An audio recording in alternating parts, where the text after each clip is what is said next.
Hey, friends, welcome to Aussie Local and Live. Look, it's a bit of a sad time. Recently, we lost one of Australia's greatest comedians, in my opinion, Mr. Jamie Dunn. But Jamie wasn't just a comedian, he was also a recording artist, very successful TV producer, and he was an artist manager for quite some time. And in my early career, Jamie was my manager. And I got to know him very well back in those times. I was really fortunate about 6 months ago to actually have him come on my podcast, Aussie Local and Live, and we did a long form interview where we talked about his whole career, starting as a drummer to the heights of aggro and everything in between, his thoughts about the industry. And it was a lot of fun chatting to him. And I really am glad that I got the opportunity to do that.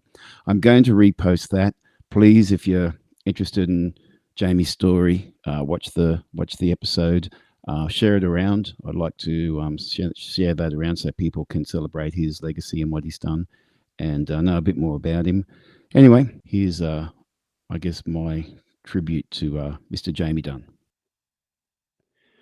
All right, it's my pleasure today to be talking to one of the real legends around our industry, a guy who a lot of people will know for his having his hand up a puppet, a little bloke called Aggro, but he's a major TV producer. Mate, Mr. Jamie Dunn, how are you, mate? Going good, Nick. How are you? I'm good. I'm good. Haven't seen you for quite a while. Oh, have a look at me. I'm old. I look great, Yeah, I know mate. that feeling. I know that feeling. Mate, a lot of people will, of course, know you from Aggro, and we'll talk about that in a while. But what people don't know is that you were Johnny Farnham's drummer. Yes, yeah, I was. Back in the very early days. Back in the day, I think the opening song, let me think, ladies and gentlemen, please welcome the voice. Yeah, it's a Friday kind of Monday what he used to open with. It's a Friday kind of Monday. That was me in the back. Yeah. And then you drummed with Phil Emanuel and Tommy, didn't you, with Gold Rush? No. I did sit in with Phil a couple of times. Okay. But that's back in the day when he was doing. Where did I do him? Oh, Wynnum Plaza, shopping centre car park. All right.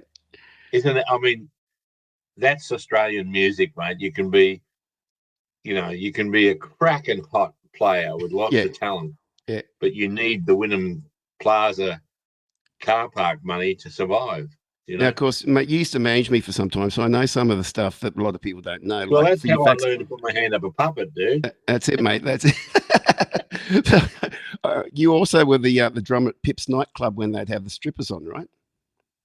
Yeah. Well, you would know because, like I was a drummer early in the piece, but came through and I was backing different artists for when it was cabaret. Yep. And then you sit there and you think. I remember thinking at the Tattersalls Hotel, Richmond Street, Maryborough. Okay. I think it's some Maori guy, and he got like $500 or $600 to do 40 minutes, and I got $80 to be in the band. And I thought I might give a show a bit of a go. Yeah. So I tried doing a floor show with me, and the first one I did was at the Prince Alfred Hotel, Bouval. Wow. And I charged $60 because I was trying to get started in a floor show thing. And it didn't go very well. I went to get my money and the guy said, I'm not paying you. That was shit. And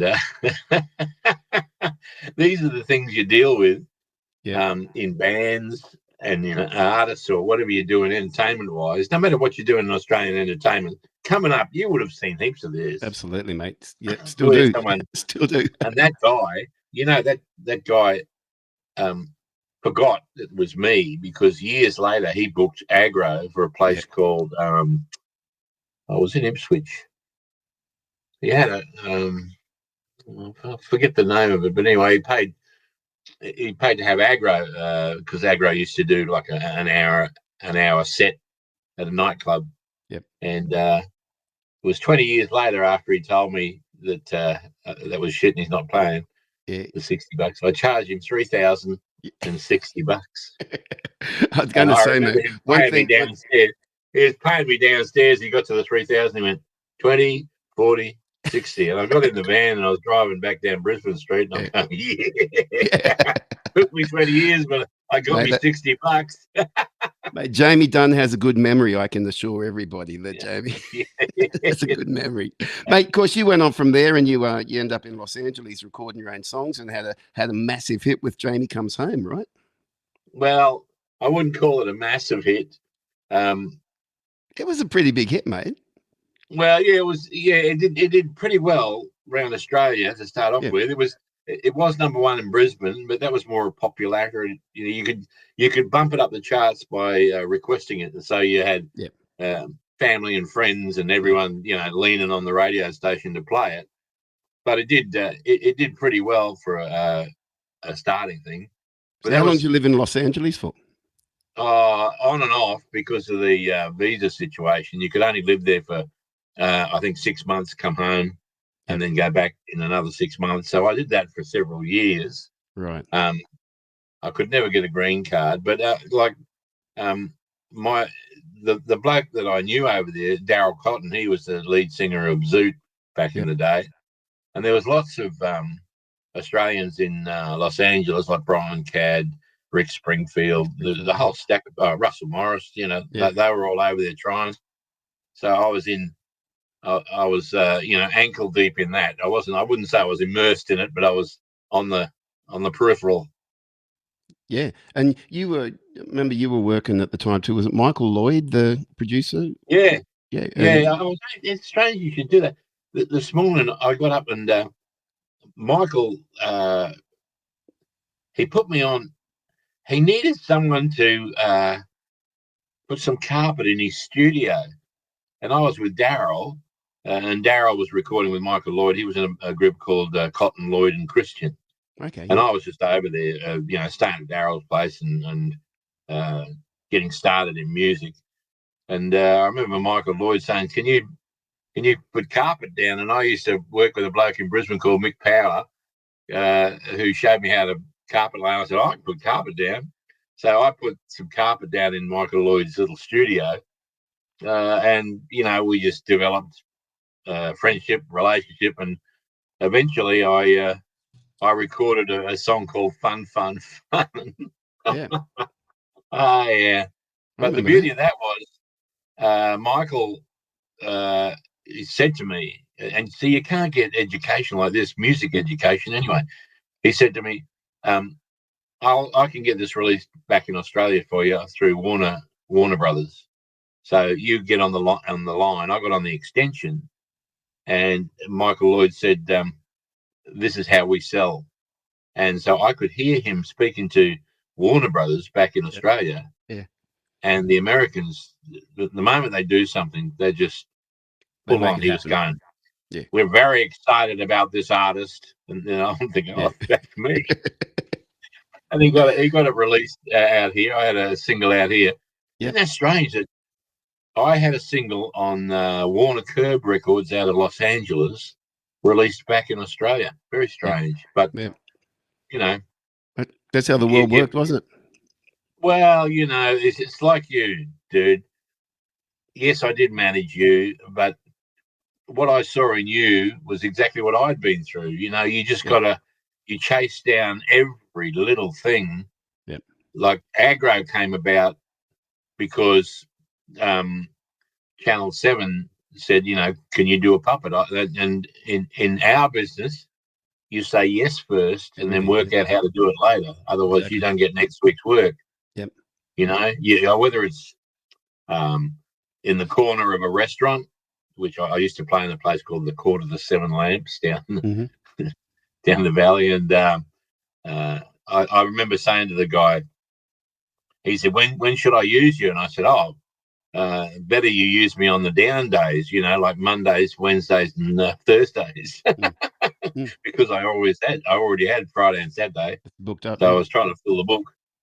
You just become a little bit cunning, kind of, to try and make enough money to survive to get the right break.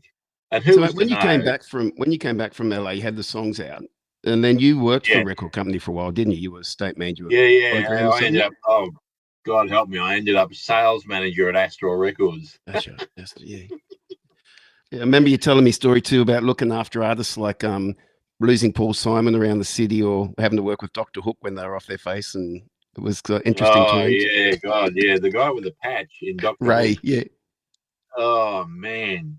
Sunday night after their show, he's going, I want a pie. You need to take me around, and like as if I was gonna take someone around Brisbane on a Sunday night looking for a pie.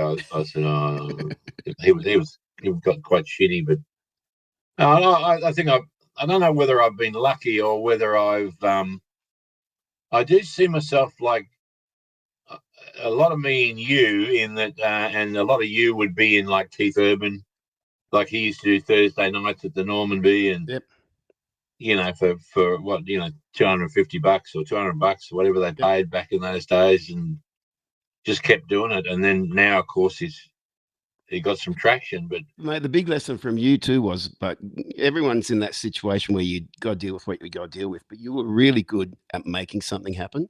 Like you'd like kind of yeah, get an opportunity like yeah, aggro, and you'd make that happen, or you'd get you because you were producing Saturday Morning Jukebox, Seven Rock. You became Mr. Channel 7 pretty much in Brisbane there for a long time. yeah. Well, I was lucky. I pitched it to Channel 7, that we do. You hosted it. Yeah, you sat in host, and Well, I first met you when I had a mate of mine. I'd done some singles, and I'd wanted to shop them around. The guy Fred Davies helped me shop it around. And at that it time, was you it. were No, it wasn't your band Music Junction or something like that. music. That was a store, Music Junction. But I was just doing. So, I had no. I had the well, you had the Waves was our first band. But Oh, was it? What was, you had Craig Campbell as your host, and you and Craig were parting ways, and you were wanting a new host, and you auditioned me for a host, and you said I yeah, sucked, my voice sucked, I was terrible for a host, but you kind of got yeah, but interested in my. you hadn't done any hosting on television, like I didn't have that you at know. all. But that was when we started looking at the music, and I became like a regular on the Saturday Yeah. morning jukebox, and we got those singles with Festival, and Mm.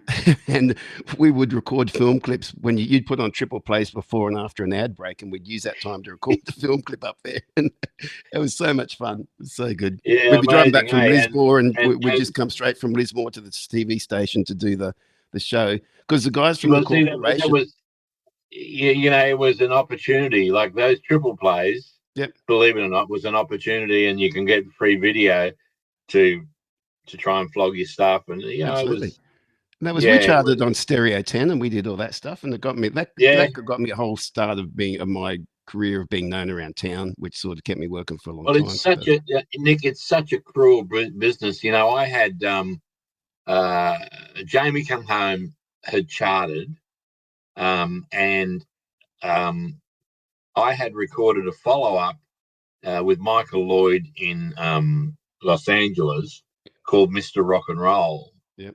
And I had sold that song to Cotton Lloyd and Christian for their album Mm, in Los Angeles.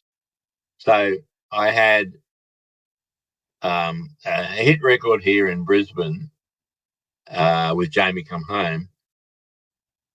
When it came to playing the follow up, which was Mr. Rock and Roll,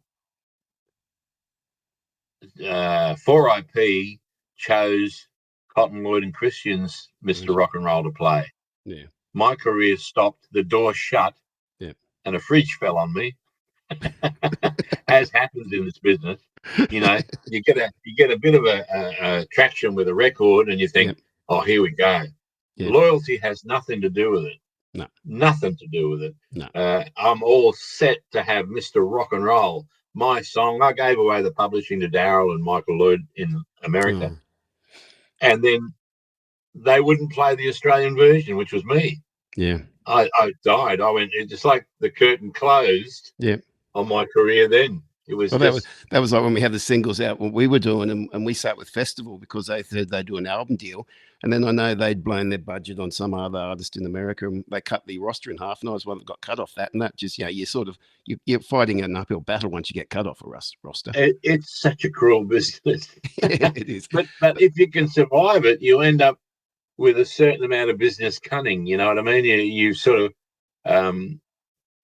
I always put it down that I have literally chased. If the phone rings, I chase it, Mm-hmm. and you know, a lot of people would go, first, you might take a phone call. Can you do a puppet? Well, a lot of people would put the phone down and go, "Oh, I don't think I want to do a puppet. Why would I do, a puppet? It's why would I do that?" But I was the other way around. I'm going to puppet. I'll do it. I'll do it to the best I got. No problem. I'll write a song for it. The other side of that is too your humour. I mean, I got to meet your dad at your wedding one time, and I saw where your humour really came from. And he was the only guy I knew who could cut you down with his humour. Oh man, my father could run a razor blade down your arm verbally. Yeah, like he would make you bleed. Yeah, by he would. Oh man, yeah. I mean, your humour, you've used that in business, and your humour has also been a weapon sometimes for you, and you know how to do it. But what you did was create one of Australia's most iconic characters, and that humour is Jamie Dunn humour. Yeah, I guess so. But you see Aggro on TV now, and I'm thinking, well, he really had it. I saw one. It was one of the outtakes. Those outtakes have had like 6 million hits. I know. I was watching. It's a different business now. Yeah. Hey, Yeah. when could you ever hit 6 million people? Yeah. But anyway, I was doing the Logies with Daryl Summers. Yeah. And we were supposed to cross to Dinah Ross on the Gold Coast, and they'd come in at the rehearsal and said no one mentioned Dinah Ross. She said no, she won't do it. We're not crossing. All right. So in the break, I ordered a little pizza from Pizza Hut, a little tiny little one, and this is how confident I was. I took it on stage and I put it under the lectern, and anyway, when we did the show, they crossed to Daryl, and he's going, "Look, we had something special lined up." And Aggro goes, "Oh, excuse me, Daryl, excuse me, under the lectern there." And he goes, "What?" Because he didn't know what was happening. Yeah. I hadn't told him. I hadn't cleared it with anyone on a national show. And he picks up this pizza thing, and Aggro goes, in there. And he opens it up, and he said, Daryl's going, well, what's this all about? And Aggro goes, "Well, we couldn't get Dinah Ross, but I got one of the Supremes." And it was such a shit joke that the place just erupted. It was funny as anything. Daryl was a little bit put out. He tipped the pizza over me on the ground. But that's how confident I was. Like, I was so relaxed with that character. Oh, mate. Yeah, when you do Vizard, was it Steve Vizard? Remember Aggro did the Vizard? See, there's another example of an opportunity. Channel 7 Brisbane had a studio at the Ekka, and they would let people in to show how television was being made. And, of course, they were using Aggro and so forth. And I was sitting when they broke for lunch because of the television rules and everything. You had to break for lunch. Yeah. I'm sitting backstage, and there's only me and this bloke in the dressing room. And I was bagging everyone I was working with, and he was saying how hard it was. He's trying to get a TV show up, and his idea was to use different sets, like the Family Feud set or the Wheel of Fortune set, and put comedians in that, and use those sets as part of the show. Well, that was Steve Vizard, and within I don't know, a few months, he was the biggest name in Australian television. And he rang me at home and said, because he used to do it every night, the Tonight Live with Steve Vizard. He rang me at Rocklea and he said, "Oh, can you do Fridays? I want to have Fridays off." And I thought it'd be funny if I have the puppet. And I said, "I'm in." Of course, I go, "Yes, I'll do that." And I hadn't even seen it. I said yes to hosting it. And I remember flying to Melbourne and sitting in Marble Row and them going, "Oh, we'll do the top 7 here." I went, "Right, got that." And as we left the meeting, I said to the production assistant, "What's the top 7?" Didn't even know what I was doing, but I dressed. Mate, you would have had a good grip on Johnny Carson and Dave Letterman and all that stuff too. But you would have not really. I didn't realise that Vizard would just taken David Letterman's set and everything. Yeah, the whole Tonight Live was just David Letterman. I think I've seen a lot of Aggro, even down to being Aggro's roadie quite often carrying the box around with you in the van. Yeah. But mate, I think those things on Visor were some of the best I've ever seen you do. That was so good. Oh, well, and he was so generous. Like he said, you choose the guests so that you're going to use on a Friday night. And the first guest I chose was Fat Cat and Patsy Bisco. And I had the set guys make up a 9 foot by 9 foot kitty litter tray. Yeah. And we wheeled it on, and Fat Cat comes on, he's bobbing up and down, he doesn't speak. So how am I going to interview him? Anyway, Agro goes, go on the paper. And I made this cat get up on this kitty litter tray and pretend to have a crap. And I was thinking to myself, imagine if I was Japanese and I arrived in Melbourne and I turned the TV on And you saw that. and I see this 9 foot cat pretending to have a crap in a kitty litter tray. But I think Yeah, the aggro and Fat Cat sort of controversy became a bit of a thing for a while there, because aggro was nice and mean to Fat Cat, and it became a bit of an Aussie story. It's interesting because it started to work, and so we got offered Celebrity Wheel of Fortune, and they chose Aggro and Fat Cat because Aggro could speak and Fat Cat could spin. Right. So he could spin the wheel. Yeah. And the guy inside the Fat Cat suit, so we're looking at the thing, and I can remember the phrase. Remember Adriana used to turn the lights and what. The phrase was to rise to the occasion. So I had a couple of T's and an O and a bit of it, and I'm lying there looking at the monitor under the desk. I couldn't get it. I was just staring at it. I couldn't figure out what it was. But the guy inside the cat suit, he's looking through the gauze where the mouth is, waiting for a close-up of aggro so he can tell. He knows what it is. Yeah. But he can't speak. So he's looking through the gauze till they take a close-up of aggro. They did. And you hear from deep inside the cat suit, rise to the occasion. And aggro's gone and spun around and gone, you talk. and the cat's bobbing up and down. Oh, shit. Funny, Was it the same guy that did the cat all the time? Yeah, mate. Yeah, he married Patsy Bisco. Oh, really? Yeah, see, these are the secrets you get in this podcast, mate. That's it, mate. That's we're getting right in the dirt now. So, because of the success of Wheel of Fortune with Fat Cat and Aggro, all of a sudden we're booked for Family Feud with Fat Cat and Aggro, and it's only a suit, right? The Fat Cat. So, but they flew the guy from Adelaide, where he used to live, with Patsy. So at the airport, he was in the Golden Wing Lounge, free grog. Goes to Sydney, free grog. Sydney, Brisbane, free grog. Yeah, this is going. Limo picks him up at the airport, free grog, a bar in the limo. Yeah. Gets to Channel 7. The show we were doing, they do 5 shows in one night. The show we were on was the 5th show. So he was in the green room, free grog. Free grog. So by the time he got out to do the Family Feud episode, the Friday, he comes out, and of course the set is set about 6 or 8 inches off the ground.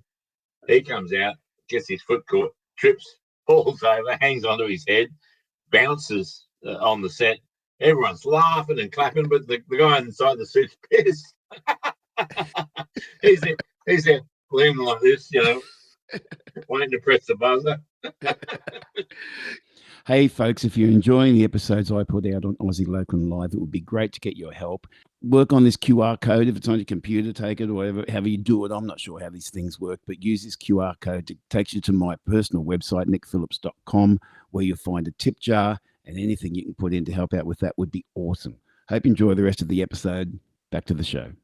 And then, because we'd be doing, like before the Saturday morning jukebox, you'd have the show on with Jill and Aggro, for example. And we'd go up, we'd be there. Yeah. There was the Super Saturday show from 6 till 9. That's it. And then from 9 till 12, I think it was 12. How long? Cartoon Connection. But anyway, we had, and I was putting live bands on with that triple play and stuff. Yep. No, it was good for the local artists because it get a little outlet for you, You did heaps for that, mate. But often when you'd be filming stuff with Jill, when you go to commercial or something, the stuff you'd carry on with between the commercial breaks was just the funniest stuff ever. It was like, I know that's what a lot of those offcuts are, But when you were seeing them A lot live, of those upcuts are exactly that. And yeah, yeah, her and Anne man, oh Marie man, with and the now I'm animals and getting. stuff like that is like I hilarious. know I get emails from there's a guy in Norway. He's there is a guy in Norway that sends me emails.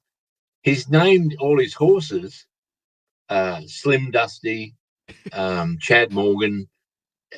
This guy in Norway looks after his horses. They're all named after Australian country stars, Wow. and he connects with me about the aggro stuff. And there's a guy in Texas that sends me messages about, oh, I saw one of the latest ones you did, that it's something old that someone's found. A lot of them, I don't even know where they're getting them from. Oh, Yeah. someone somewhere's put them up. All right, a big shout out to the sponsor of my podcast, Aussie Local and Live, and that would be me, Nik Phiilips. Nick, really appreciate the support and everything you're putting into this. Couldn't do the show without you, mate. You're doing a great job. Folks, if you would also like to help, use this QR code or go to my website, nikphillips.com, and you can find my tip jar and anything you can help out with. Or if you'd like to come on and be a proper sponsor yourself, that would be great to help grow this thing. But anyway, back to the episode. But mate, no, you got to be proud of what you did with that character, mate. It's just so good. But mate, you went from aggro then pretty much live TV started wrapping up. Must have been really mid-90s, was it? Late 90s? Yeah. And then you moved into radio, pretty much. You were the big brekkie I guy was around the lucky state. that, well, someone rang, can you do a breakfast radio show? And the key is, like I keep saying, Yes. as soon as I get to the end of that sentence, you say the word yes. Don't even think about it. Say, yeah, I can do that, and then get home and go, oh, shit, how do I do a radio show? Yeah. So, and I remember him talking about when that was 4BK was shifting to B105. Yeah. So the old AM license was going to go FM. Yeah. And anyway, they're talking to me and they said, we're going to give you incentives. And I went, incentive? What's an incentive? And they said, well, we're on 7% now, and it's definitely going to go up 2 points when we cross. We'll give you $2,000 a point when it goes up. And I said, well, if it's definitely going to go up, why don't you give me $4,000 in my contract now? And they weren't keen to do that. But anyway, that's part of the band cunning you get, like when you're just talking to someone. So anyway, But then also, we you became a started master then going from one station. Yeah. 4BK started on 7%. The very first survey, it went to 29. Bloody hell. So I made something like, I don't know, $44,000 in incentives. And I remember going back in and going, I like incentives. But mate, then you were a master going from one channel to another channel and kind of I got teaching offered, them how it was all done. Once you start to rate, then They want you. they'll want you. But if you don't rate, and it's called Jamie Dunn in the Morning Crew, the first person in the car park with a foot up his bum is Jamie Dunn. Yeah. So I got offered. You were on top for a long time. Yeah, but I didn't try to be on top. It just was natural. It was on the cusp of when radio used to be like, well, the chance of a late storm, 33 degrees this afternoon. And speaking of storm, here's rain by Dragon. That was that sort of shtick.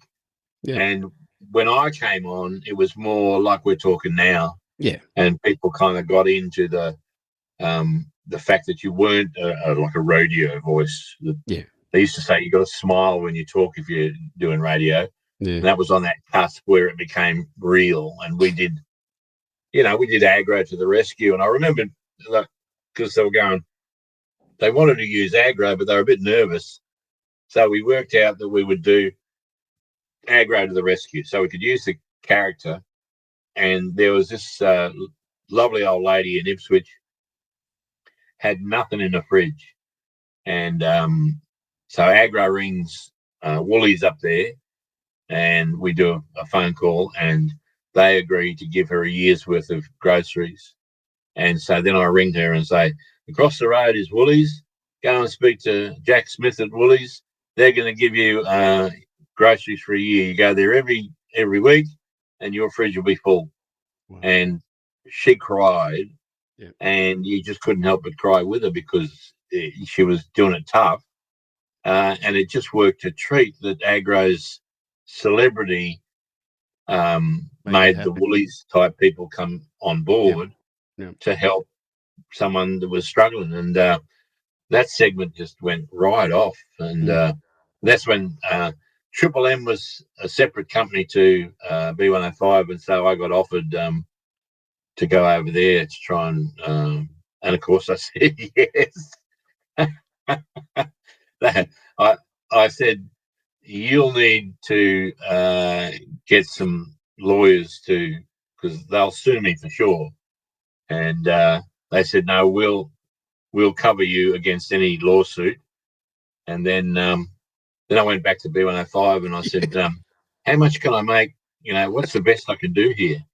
And they quoted me a price which was $100,000 cheaper than Triple M had offered me. Right.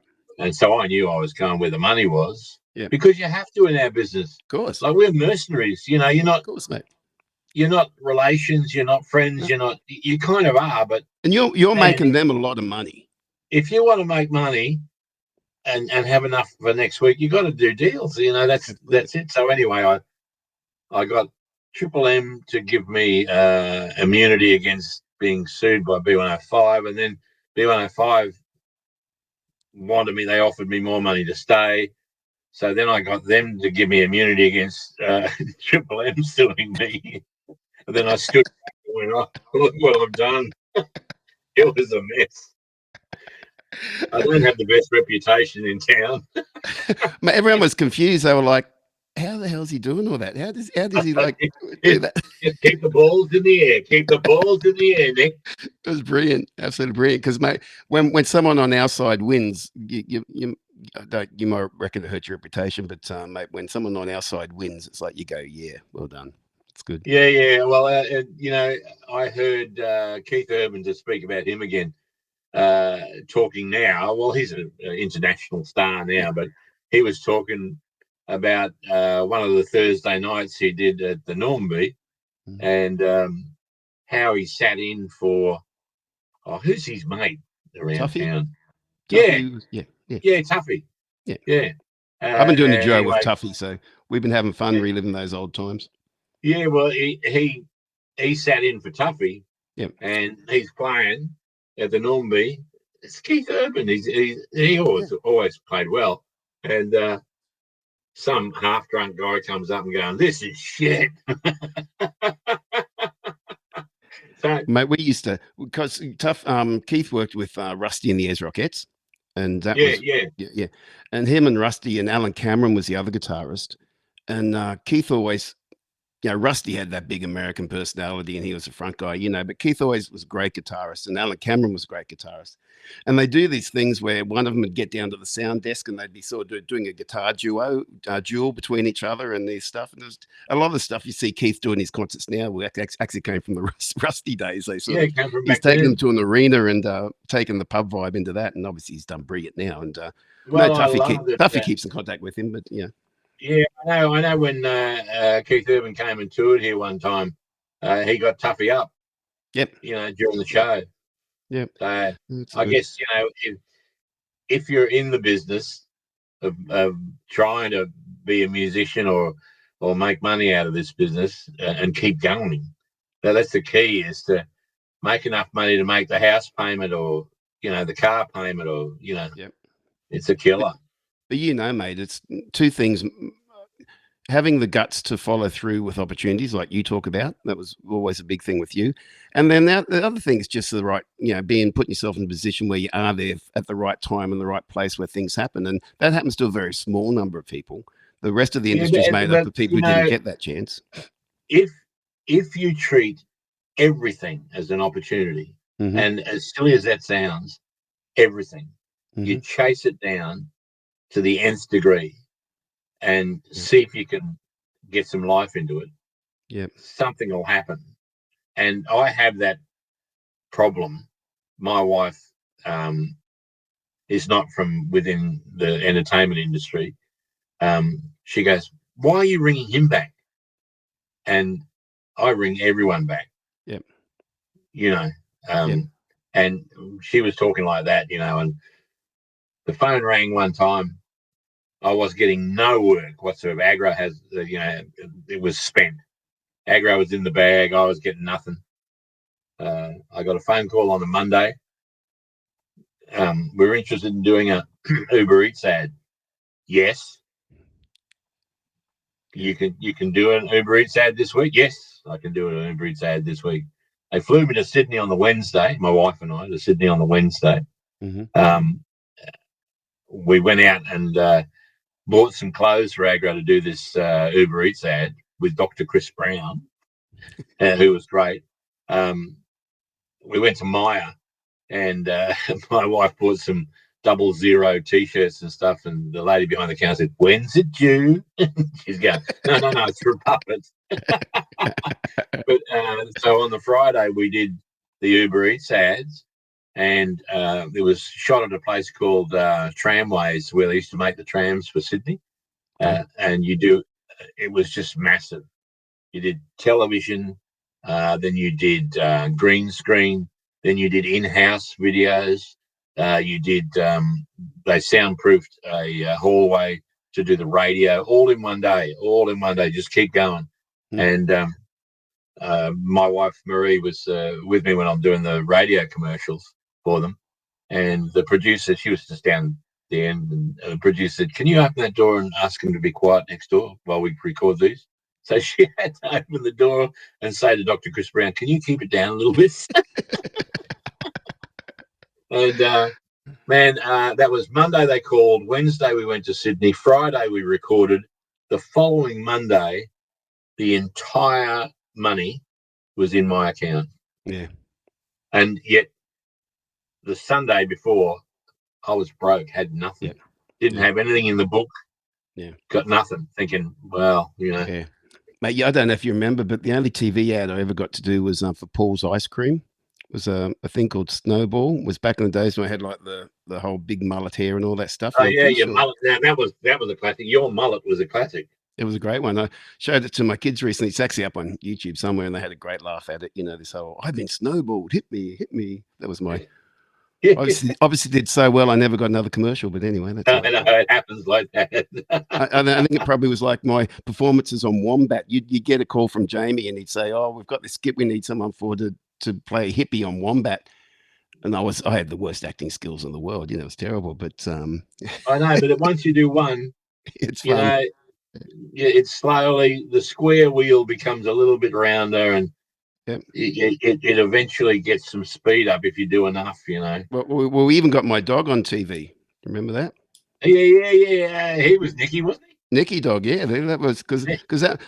People don't know my name by birth as Mark, and when I was working with Jamie, he was talking to some people in America, and they didn't want to put me as Mark Phiilips because back then Captain Mark Phiilips and Princess Anne were in the news all the time. Yeah. So you phoned up, and I remember you talking to my mum and saying you wanted to call me Nicky, and she thought it was hilarious because our dog was called Nicky, so I got named after our dog. She didn't tell me that. She just said, "Oh, I'll tell him."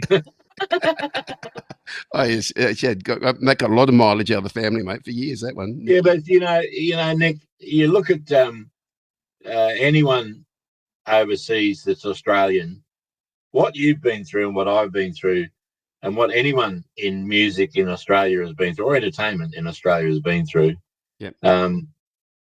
In America, I reckon the bands they break up if What do you mean the van's got to go for another hour out of town? No, I'm not doing that. I'm out. Yep. Like Australians work so hard to get even the little bit ahead. Yep. That they just do it. In America, I had people say to me numerous times, not just about myself, but other artists, if they were born in the States and they sort of spent that time there, they would have been much bigger stars naturally, just because of the work ethic we did put into it and what we did go through to make it all happen. Yeah, exactly. Even down to the road crew you'd work with here. The guys on the roadies that we'd work with when we were doing touring band stuff, they were just some of the best in the world because you don't get tougher conditions. Well, I remember doing Lismore or Northern New South Wales with Billy Thorpe. Yep. And when I was the drummer, and his roadie came in and he's putting the the 4X long neck bottles. Yep. He put one there, one over there, and I said, "What you doing?" He said, "I need them for the fight later on."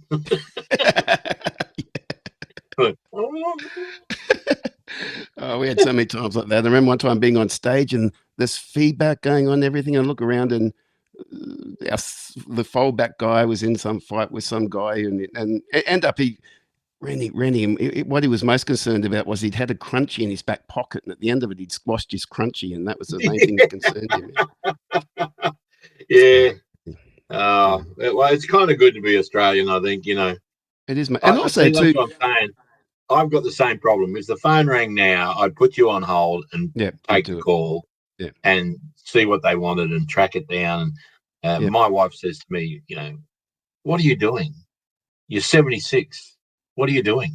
Yeah. I can't get it out of me. It's like I've got a brass pole that I slide down. If there's might be a job. Yeah, I'm the same. Mate, I could never have worked a day turning up for a company that I was working for somebody. Just for all power to people who work in retail or whatever. I could never do that.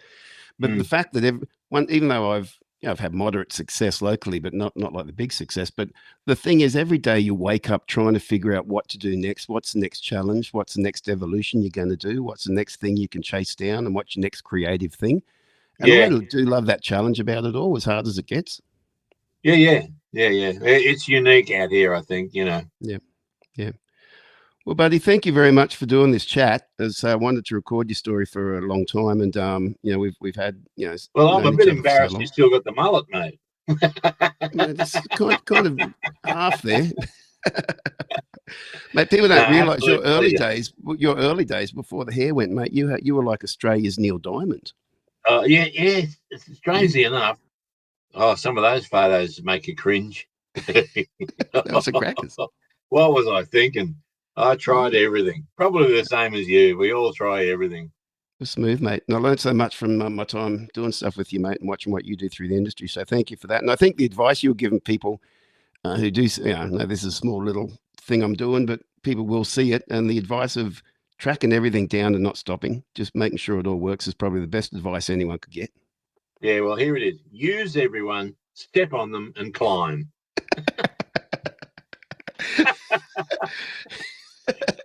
The wise words from the man on the top of the mountain. I have spoken. Hey, mate, thank you very much for your time, Thank you very much. Okay, buddy. See you, mate.